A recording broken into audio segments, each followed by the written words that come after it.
కాళేశ్వరం పుష్కరాలను ఆదర్శంగా తీసుకుని 2027లో రాబోయే గోదావరి పుష్కరాలను రాష్ట్ర వ్యాప్తంగా ఘనంగా నిర్వహిస్తామని మంత్రి శ్రీధర్ బాబు అన్నారు.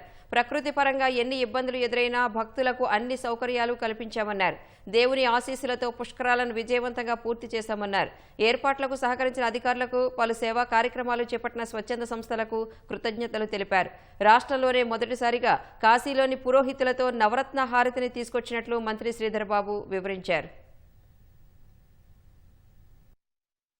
ప్రతి ఒక్కరు కూడా ఈ పుణ్య స్నానం చేయాలని తలంపు చేసి ఇక్కడ సరస్వతి ఘాట్ నిర్మాణం చేసి 17 అడుగుల సరస్వతి మాత విగ్రహాన్ని ఏర్పాటు చేసుకొని ఇక్కడే ఈ పుణ్య స్నానం చేయాలని తలంపుతో ముందుకెళ్ళాం. 30 లక్షల మంది జనాభాను ఈ ప్రాంతం ఎప్పుడు చూడలే.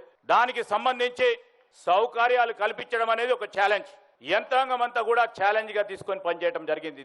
రేపు గోదావరి పుష్కరాల సందర్భంలో కానీ విని ఎరగని రీతిలో నిజామాబాద్ నుంచి మొదలు పెట్టుకొని ఖమ్మం చిట్ట చివరి ప్రాంతం వరకు కూడా దేవాలయాలు ఉన్న చోట ఒక బృహత్తరమైన కార్యక్రమం 2027లో ఈ ప్రభుత్వం చేతుల మీదుగా పెద్ద ఎత్తున జరపడం, దీంట్లో ఉన్న చిన్న చిన్న లోటుపాట్లను కూడా సవరణ చేసుకొని ముందుకెళ్లే కార్యాచరణ తీసుకునే ప్రయత్నం ఈ ప్రభుత్వం చేస్తుంది.